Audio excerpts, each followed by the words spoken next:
Hello मेरे प्यारे विद्यार्थियों, जैसा कि मैंने आपसे वादा किया था कि मैं जो है एक ही पार्ट में सारे ट्रायंगल की प्रॉपर्टी आपको बताऊंगा।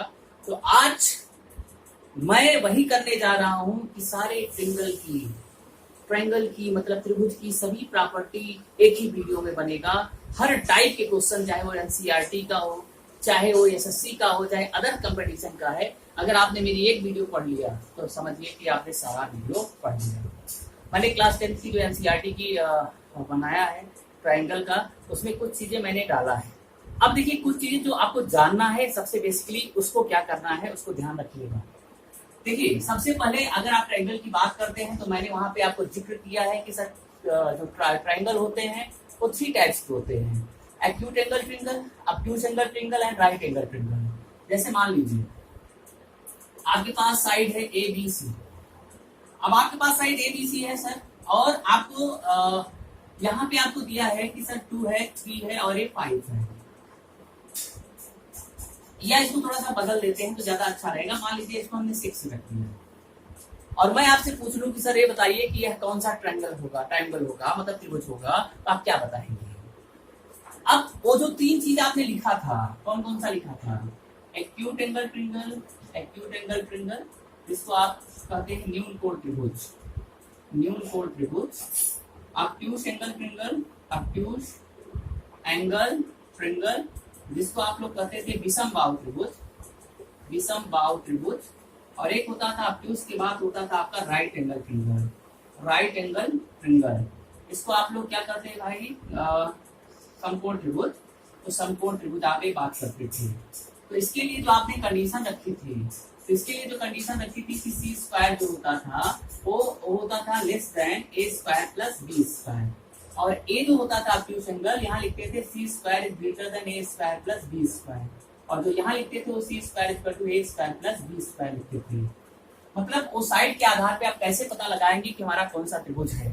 जैसे मान लीजिए इस त्रिभुज की बात किया है, अब ये त्रिभुज कौन सा है कैसे पता लगाएंगे? तो जो सबसे बड़ी साइड होती है उसका स्क्वायर करिएगा, जो बचे हुए 2 साइड है उसका स्क्वायर करिएगा। तो 2 का स्क्वायर 4, तो 6 का स्क्वायर हो गया 36, 5 का स्क्वायर हो गया 25 और प्लस 5 तो हो गया 29। मतलब 36 इज ग्रेटर देन इतना है, मतलब एक side always greater than the sum of the square of the both side. तो 5 का स्क्वायर 25, 2 का स्क्वायर 4, तब भी ये ज्यादा है, तो इसका मतलब ये हो गया ऑब्ट्यूज एंगल ट्रायंगल। कौन सा हो जाएगा? Obtuse angle triangle. लेकिन अगर एक चीज ध्यान रखिए, आपने कभी इस तरह से बना दिया, मान लीजिए कोई ट्रायंगल आपके पास होगा ए बी और सी, और आपके पास ए बी सी है। सर यहाँ तक दिख रहा है? ओके, तो अगर आपके साथ ए बी सी है तो ध्यान रखिएगा, अगर मैं दे दूं 2 और इसको दे दिया मान लीजिए दे दिया 7 और इसको दे दिया 11, मैंने कहा 2 है 7 है 11 है। अब पता चला आपको दिमाग में चला कि सर 11 का स्क्वायर होता है 121, 7 का स्क्वायर 49, तो ये ऑब्ट्यूज हो जाएगा। तो बेटा ऑब्ट्यूज इसलिए नहीं होगा कि ट्रायंगल की प्रॉपर्टी होती है, ट्रायंगल की प्रॉपर्टी होती है कि sum of the both side, sum of the both side is always greater than the third side. तो सम मतलब 2 भुजाओं का योग हमेशा तीसरी भुजा से ज्यादा होना चाहिए। यहाँ 7 2 9 है और ये जो 9 है 11 से छोटा पड़ रहा है, इसका मतलब एक त्रिभुज बना ही नहीं सकता है। इसी तरह से डिफरेंस हमेशा जो है कम होना चाहिए। जैसे मान लीजिए 11 में 7 निकालिए तो 4 आता है, जो कि 4 कम होना चाहिए 2 से, जबकि यहाँ पे ज्यादा हो रहा है। तो त्रिभुज जो ट्रायंगल होते हैं, ट्रायंगल होते हैं, उनके जो त्रिभुज होते हैं, उनके जो प्रॉपर्टी होती है, वो आपसे कहता है कि sum of the both side is always greater than the third side and difference between the 2 side is always less than the third side. इस चीज को ध्यान रखिएगा कि 2 भुजाओं का योग तीसरी भुजा से ज्यादा और 2 भुजाओं का डिफरेंस हमेशा तीसरी भुजा से कम होना चाहिए। अगर ऐसा फॉलो हो रहा है तभी आप ट्रायंगल बनाएंगे, अदरवाइज ट्रायंगल नहीं बन सकता है। ऐसे साइड पे देखिए, पहले आप प्रॉपर्टी ही चेक करिएगा, उसके बाद ये सब चीजें आप लगाइएगा। तो इसको ध्यान रखिएगा, जब भी त्रिभुज के क्वेश्चन आते हैं तो इसी तरह से आपको करने हैं इस फार्मूले के द्वारा। अब जब हम लोग एक्यूट एक्यूट और प्रॉपर्टी पढ़ लेते हैं, तो सबसे पहले अगर आपने देखा होगा तो एक ट्रायंगल होगा, तो बेसिक पहला थ्योरम कहता है कि सर एबीसी है, एबी को बढ़ा दीजिए, एसी को बढ़ा दीजिए, तो यहाँ जो एंगल बनता है इसका एंगल बाइसेक्टर, एंगल बाइसेक्टर का मतलब जो इस एंगल को कट करे और इस एंगल का बाइसेक्टर जो होगा वो ओ पे मिलते हैं, तो एंगल बीओसी का वैल्यू पूछता है। तो बीओसी की जो वैल्यू होती है वो हमेशा 90 माइनस इस एंगल का हाफ होता है, एंगल A/2 होता है। समझ रहे हैं? तो एक थ्योरम होती है, जैसे कभी आपको angle A equal to 60 degree दे दिया और ओ की वैल्यू पूछ लिया, तो एंगल बीओसी इक्वल टू होता है 90 माइनस इसका आधा कर दीजिए, तो 60 का आधा होता है 30, तो 30 कर देंगे तो आपका 60 आ जाएगा। मतलब 60 वैल्यू के लिए 60 होता है, लेकिन अगर अलग वैल्यू रख दिए या 50 रख दीजिए तो 90 माइनस अगर 50 का हाफ हो जाएगा तो 25 होगा, तो ये आपका आंसर कितना होता है 65 होता है। इस चीज को ध्यान रखिएगा। दूसरा प्रॉपर्टी इसमें क्या कहता है, दूसरा प्रॉपर्टी ये कहता है कि अगर कोई ट्रिंगल एबीसी है, कोई ट्रिंगल एबीसी है, तो अगर इसका इंटरनल बाइसेक्टर और इसका इंटरनल बाइसेक्टर, इंटरनल का मतलब ए और ए बराबर होगा, ए और ए बराबर होगा, ओ पे मिलते हैं, तो एंगल बीओसी की जो वैल्यू होती है वो 90 प्लस एंगल ए बाई 2 होती है। इस चीज को आपको ध्यान रखना है। अगर ए की वैल्यू दिया है उठा के रख दीजिए, आपका आंसर आ जाएगा। एक चीज ध्यान रखिएगा कि क्या पूछा है, एंगल बीओसी पूछा है कि ये पूछा है, तो इस चीज को आपको ध्यान में रखना है और उसी के अनुसार करना होगा। तो चलिए नेक्स्ट थ्योरम कहते हैं। थ्योरम क्या कहते हैं, पहले आप कुछ चीजें समझ लीजिए। ट्रिंगल में एक होता है मीडियन, एक होता है परपेंडिकुलर, एक होता है बाइसेक्टर। इन सब चीजों को समझिए। मीडियन का मतलब होता है माध्यिका, और ये होता है लंबवत, और ये होता है बाइसेक्टर का मतलब होता है जो कि दो बराबर भागों में विभाजित करता हो, चाहे कोण हो चाहे आपकी भुजा हो। जैसे अगर हमने ये कहा तो माध्यिका का मतलब ये होता है कि अगर ए बी सी है तो माध्यिका का मतलब होता है कि वर्टेक्स से अपोजिट भुजा पे डाला जाता है और ये अपोजिट भुजा को दो बराबर भागों में डिवाइड करता है। इसी तरह से आप इसको यहाँ डालेंगे तो दो बराबर भागों में विभाजित होगा, डिवाइड होगा। आप यहाँ से डालेंगे तो दो बराबर भागों में विभाजित होगा। इसका मतलब माध्यिका का बेसिक मतलब होता है मीडियम का, if the line drawn from vertices to opposite side then opposite side are divided by the two parts, that is D. अगर यहाँ लिखेंगे तो डी इज इक्वल टू हमेशा क्या होगा सी। यही माध्यिका का मतलब होता है। परपेंडिकुलर का मतलब ये होता है कि जब आप किसी भी लाइन से वर्टेक्स या कहीं से आप परपेंडिकुलर डालते हैं तो हमेशा वो 90 डिग्री का कोण बनता है।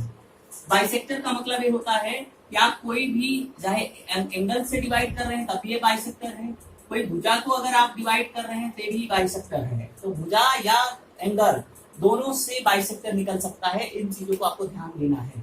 अब जो हमारा नेक्स्ट जो टॉपिक है, जो इम्पोर्टेंट पॉइंट्स है, शुरू होता है और ये होता है मीडियन। मीडियन को हम लोग कहते हैं माध्यिका। अब ये माध्यिका क्या होती है इसको चीज जान लीजिए। माध्यिका भी मैंने बताया था, ए है, बी है, सी है। अगर आपने वर्टेक्स से अपोजिट साइड पे आपने अभी नहीं कहेंगे सर कि मैं परपेंडिकुलर डाल दूं, नहीं, आप सीधी रेखा खींचिए। वो स्टेटमेंट आप बनाना है जो मैं कह रहा हूँ, बस उतना स्टेटमेंट बनाना है। ए को मैंने परपेंडिकुलर नहीं डाला, मैं परपेंडिकुलर की बात नहीं कर रहा, मैंने कहा ए से मैंने जो है लाइन खींच दिया बीसी पर, तो बराबर भागों में बढ़ गया। इसी तरह से यहाँ से कर दिया तो बराबर भागों बढ़ गया, यहाँ से यहाँ कर दिया तो बराबर भागों में बढ़ गया। और अगर ऐसा होता है तो एक दूसरे को जहाँ पे माध्यिकाएं कट करती हैं, the intersection point of the median is always called as what, centroid. Centroid इसी को कहते हैं माध्यिका, इसको कहते हैं केंद्र। इस चीज को ध्यान रखिएगा कि केंद्र का डिफिनेशन अगर आपसे कोई पूछता है तो आप कहेंगे intersection point of the median is called as the centroid. दूसरी बात, माध्यिका हमेशा 2:1 में डिवाइड होती है, 1:2 नहीं, 2:1 में। इधर 2 होगा, इधर 1 होगा, इधर 2 होगा, इधर 1 होगा। तो फॉर एग्जाम्पल एक क्वेश्चन आता है कि सर ये बताइए कि ए बी सी डी में ए सी द मीडियन, ए ओ है, ए सी जो है मीडियन है, माध्यिका है, और ए ओ बराबर 3 दिया है, तो ओ सी कितना होगा? अगर ए ओ 3 दिया है तो ओ सी कितना होगा? तो भाई आपने कहा 2:1 में बटेगा, इसका मतलब ऑटोमेटिकली डबल है तो हाफ होगा, तो 3 का हाफ 1.5 हो जाएगा, तो इसकी वैल्यू 1.5 हो जाती है। इस तरह से आप क्वेश्चन आप निकाल सकते हैं, इसका आंसर दे सकते हैं। ये तो बेटा हमने बात किया है मीडियन का, मतलब केंद्र का, सेंट्रॉइड का। लेकिन अगर आपसे कोई पूछे कि सेंट्रॉइड के बाद आपका आता है इन सेंटर, एबीसी, इन सेंटर क्या होता है? इन सेंटर का मतलब होता है अंतः केंद्र। अंतः केंद्र का डिफिनेशन देखिए, अंतः केंद्र का डिफिनेशन कैसे देंगे सर? बी का एंगल बाइसेक्टर मतलब कोण समद्विभाजक, सी का एंगल बाइसेक्टर कोण समद्विभाजक, ए का एंगल बाइसेक्टर एक दूसरे को जिस बिंदु पर मिलते हैं उसे हम लोग अंतः केंद्र या इंसेक्टर कहते हैं। मतलब the bisector of A, the bisector intersection point of the bisector A, bisector B, bisector C, angle bisector is always called as the incenter. You can say that. ठीक है, तो इसको ध्यान रखिएगा। ठीक है, आगे चले। ओके, तो अब नेक्स्ट चलते हैं। जैसे इन सेंटर के बाद अब हम लोग चलते हैं, अगला आता है आर्थो सेंटर। आर्थो सेंटर, तो आर्थो सेंटर क्या होता है? आर्थो सेंटर को कहते हैं बेटा लंब केंद्र। तो लंब केंद्र क्या होते हैं, इस चीज को आपको ध्यान देना है। ठीक है, तो लंब केंद्र क्या होते हैं, आर्थो सेंटर क्या होते हैं, एक मिनट बना लीजिए। ठीक है, तो आर्थो सेंटर क्या होता है? आर्थो सेंटर का मतलब होता है कि आर्थो सेंटर में आप ये कहेंगे कि सर कोई ट्रायंगल है ए बी सी, तो ए बी सी में अगर आपको ध्यान रखना है कि सर एंगल बाइसेक्टर में अगर ए बी सी है, ए से परपेंडिकुलर डाल दिया डी पे, बी से डाल दिया ई पे, और सी से डाल दिया आपका एफ पे। यहाँ पे 90, यहाँ पे 90 और यहाँ पे 90 हो गया। इसका मतलब मैंने अब यहाँ पे दो बराबर भागों में डिवाइड नहीं होगा, ए जरूरी नहीं है। इसका मतलब ए से आपने परपेंडिकुलर डाला डी पे, बी से डाला ई पे, सी से डाला एफ पे। इसका मतलब ई एफ और डी 90 डिग्री होंगे, तो ए जो पॉइंट्स होगा, इसका मतलब आपने कहा कि परपेंडिकुलर अगर ए से बी से सी पे डाला जाए तो जो प्रतिच्छेदन बिंदु होगा, the intersection point of the perpendicular drawn from the A B and C and meet from the O and C, you can say that, or this is the ortho centre. Ortho centre का definition यही होता है कि sir A B सी से अगर लंब डाला जाए तो हमेशा ओ सी पे एक दूसरे को प्रतिच्छेद करते हैं, और इसी को हम लोग आर्थो सेंटर या लंब केंद्र कहते हैं। इस चीज को आपको ध्यान रखना है। नेक्स्ट आता है आपका सर्कुम सेंटर। सर्कुम सेंटर, सर्कुम सेंटर का मतलब होता है परिकेंद्र। अब एक परिकेंद्र क्या होता है, इस चीज को आपको ध्यान देना है। परिकेंद्र का मतलब होता है कोई भी सर्कल होगा, ए होगा, बी होगा और सी होगा, तो ए बी सी में क्या होता है कि अब जरूरी नहीं है कि आप परपेंडिकुलर डालिए, परपेंडिकुलर डालना है लेकिन जरूरी नहीं सिर से डालिए, आप ऐसे भी डाल सकते हैं, इससे भी डाल सकते हैं, कोई दिक्कत नहीं है। तो ये कहता है कि जो इसकी परपेंडिकुलर बाइसेक्टर होते हैं, देखिए दो वर्ड आया है, परपेंडिकुलर बाइसेक्टर मतलब वो लंब भी होगा और जिस भुजा पे गिरेगी उसको दो बराबर भागों में विभाजित कर देगा। इसका मतलब साइड परपेंडिकुलर बाइसेक्टर, इसका मतलब ए भुजा बराबर हो जाएगी। अभी तक पीछे में ये बराबर नहीं होती थी, ये दोनों का कॉम्बिनेशन हो गया यहाँ पे, अगर देखा जाए तो आर्थो सेंटर और मीडियंस का।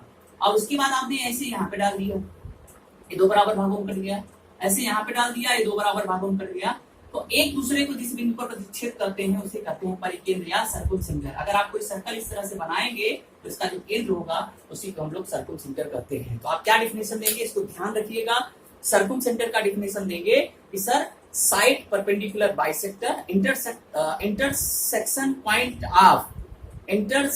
Point of side perpendicular bisector is known as a circle centre. इसका मतलब कि तीनों, अगर हम किसी साइड, किसी भुजा, किसी शीर्ष से ए बी सी से अगर हम लंब समद्विभाजक डालें तो वो एक दूसरे को जहां पे विभाजित करती हैं उसी को हम लोग क्या बोलते हैं, सर्कुल सेंटर या परिकेंद्र कहते हैं। ये तो आपका नॉर्मल आता है जो कि मीडियन ये सबसे रिलेटेड है, क्योंकि देखिए जब आप इन टर्म्स को जानेंगे, पता चला आपको इन सेंटर दिया है, आपने जो है परिकेंद्र लगा दिया, अंतर केंद्र लगा है, परिकेंद्र लगा दिया, तो छोटी छोटी चीजें हैं, इन सब चीजों को आपको ध्यान देना होता है। जैसे राइट एंगल ट्रायंगल होता है, तो राइट एंगल ट्रायंगल में जैसे मान लीजिए अगर आपसे कह दे कि सर राइट एंगल ट्रायंगल में जब यहां से एक लंब डाला जाता है तो ए साइड और ए साइड बराबर हो जाती है, ए बी सी।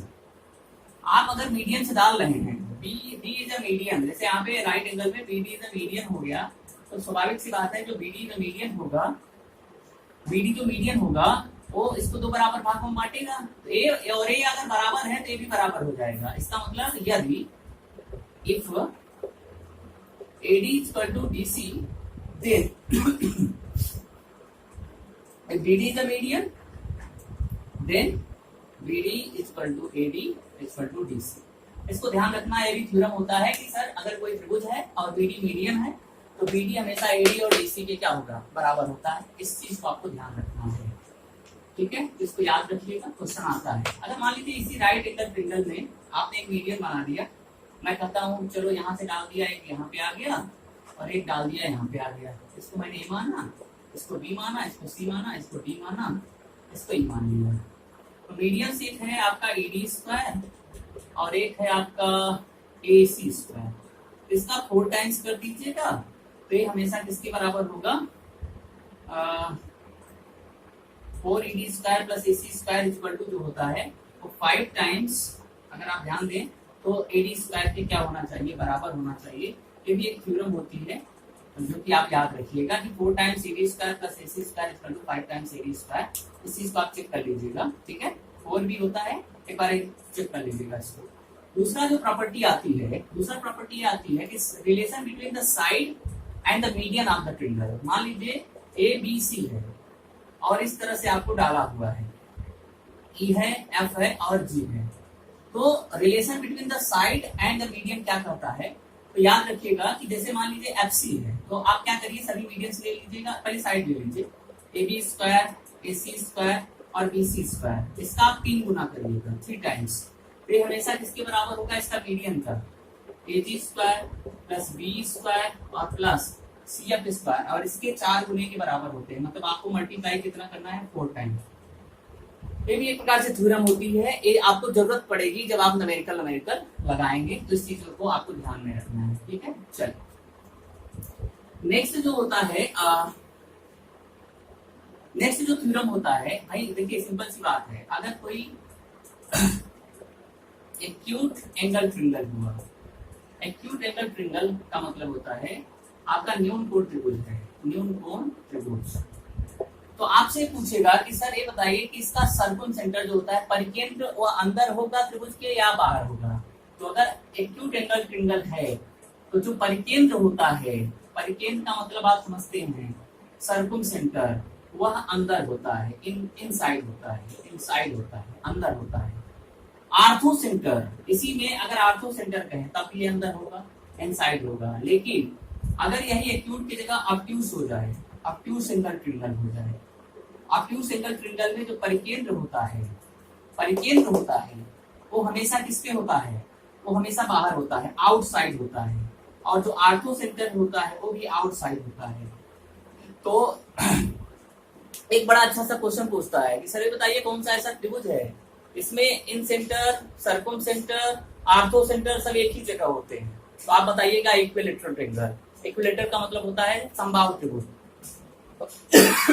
समबाहु त्रिभुज एक ऐसा त्रिभुज होता है कि जिसमें जो है उसके परिकेंद्र, अंतःकेंद्र, ये सब जितने भी केंद्र होते हैं सब एक ही बिंदु पे होते हैं। इस चीज को आपको ध्यान रखना है, बहुत बार एग्जाम में क्वेश्चन पूछा गया है।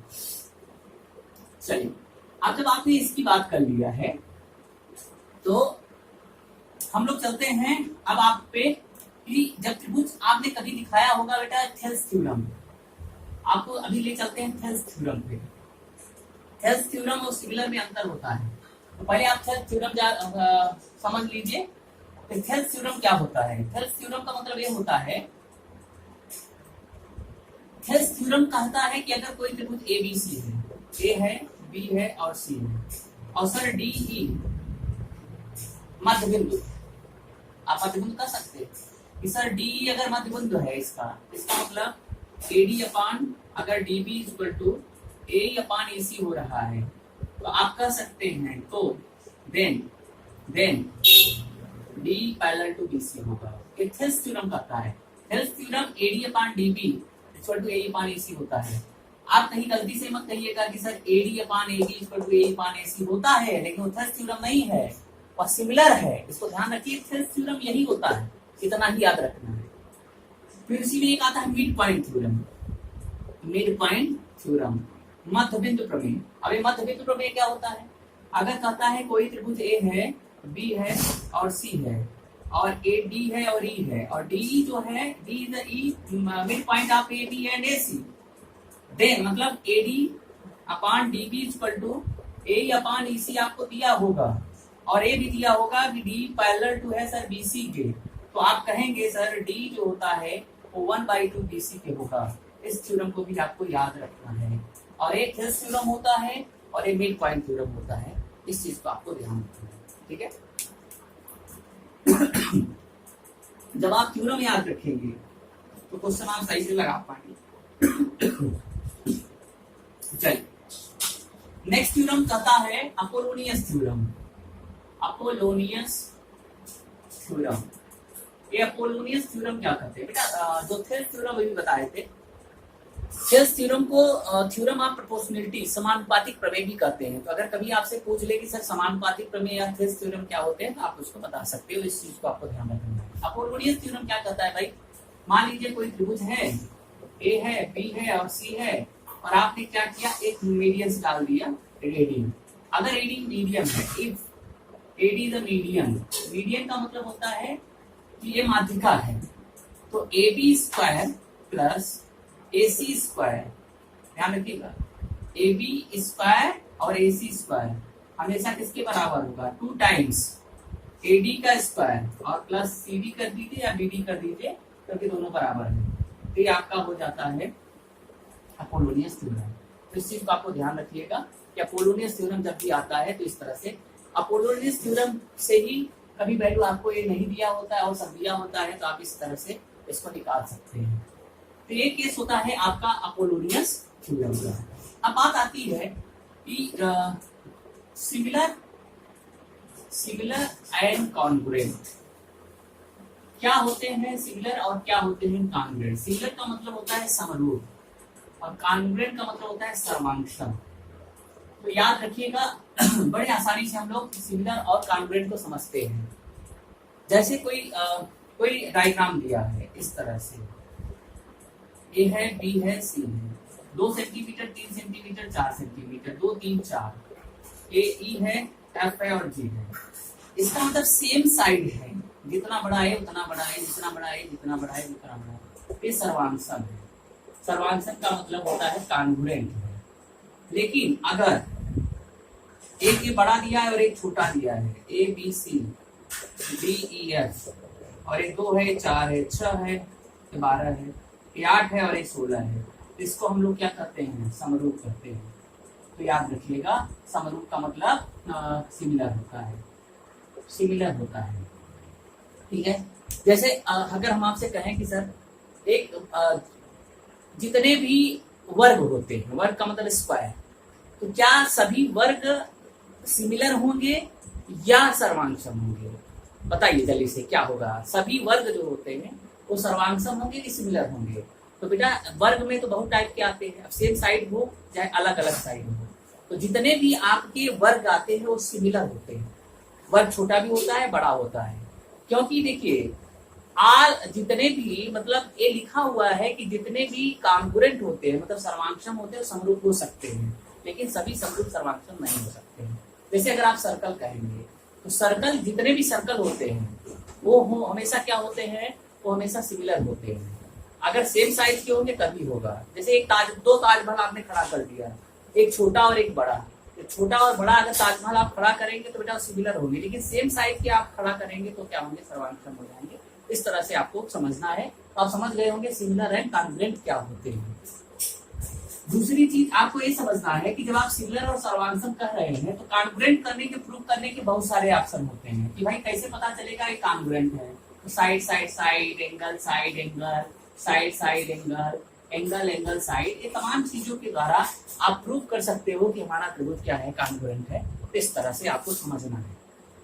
देखिए ज्यादा यूज हमको जो करना है वो हम आपकी बातें आपसे कर रहे हैं। जैसे अगर लिखा होता है कि सर अगर मान लीजिए 2 त्रिभुज सिमिलर हैं, ए बी सी, और ए है, एक छोटा बड़ा कर दिए, और ये है डी ई एफ। अगर ए सिमिलर हैं, सर्वांगसम नहीं है, सिमिलर हैं, तो इनके करस्पॉन्डिंग साइडों का जो रेशियो होता है बराबर होता है।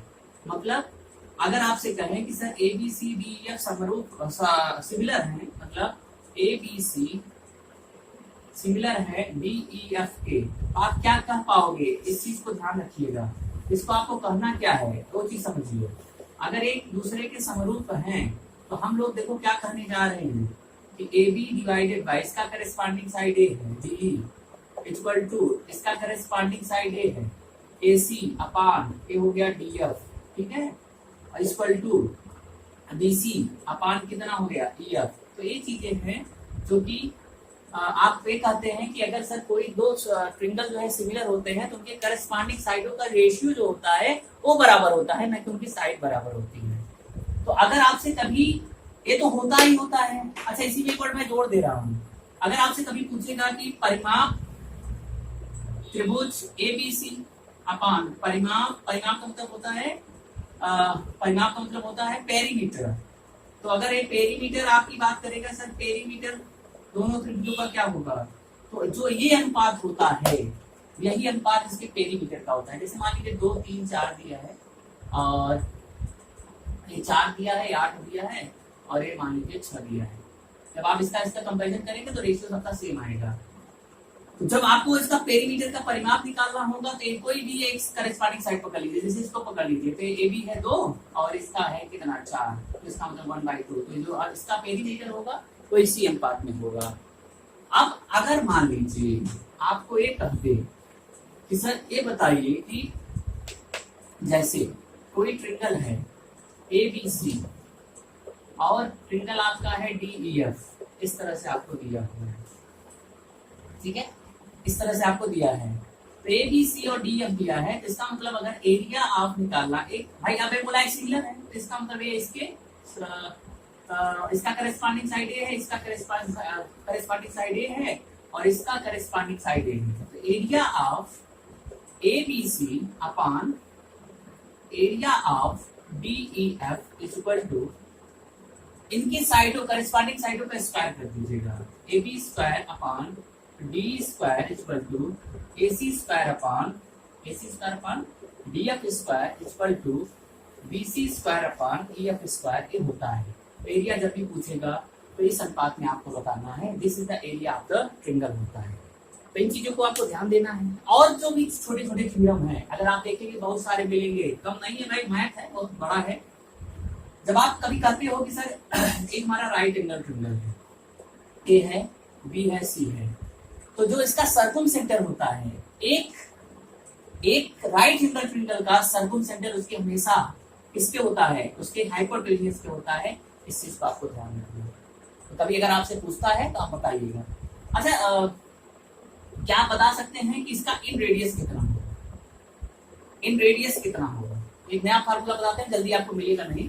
इन रेडियस का मतलब होता है अंतः केंद्र, अंतः त्रिज्या। तो अंतः त्रिज्या बराबर होता है base plus perpendicular minus hypotenuse divided by 2। इस चीज को आपको याद रखना है कि बेस और परपेंडिकुलर जो होता है उसको जोड़ के हाइपरटीनियस माइनस कर दें और बाई 2 कर दें, तो इसका क्या निकल जाता है, इन रेडियस निकल जाता है। आपने कभी कोई भी एक्यूट ट्रिंगल होता है ABC और इसका आपको निकालना है इन रेडियस, इन रेडियस का मतलब होता है अंतः त्रिज्या। तो हमेशा याद रखिएगा अंतः त्रिज्या हमेशा R equal to delta by S होता है, जहाँ डेल्टा क्या होता है, त्रिभुज का क्षेत्रफल, एरिया ऑफ ट्रिंगल होता है, एरिया ऑफ ट्रिंगल होगा। और यस क्या होता है, हाफ सेमी पेरीमीटर होता है। सेमी पेरीमीटर का मतलब पेरीमीटर, सेमी पेरीमीटर का मतलब होता है अर्ध परिमाप होता है। तो अगर इन रेडियस आपसे पूछेगा तो होगा, अगर यही परिकेंद्र पूछेगा, परिकेंद्र का मतलब होता है सर्कुम रेडियस, सर्कुम रेडियस। तो सर्कुम रेडियस आप क्या बताओगे भाई, R इक्वल टू, चलिए बताइए ABC अपॉन 4 डेल्टा, जहाँ delta equal to area, ABC equal to side. इन चीजों को ध्यान रखिएगा कि परिकेंद्र का फार्मूला ए होता है, इन रेडियस का फार्मूला ए होता है। तो ये चीजें होता है जो कि अंतः त्रिज्या प्रतिज्ञा आपको काम आता है, ठीक है।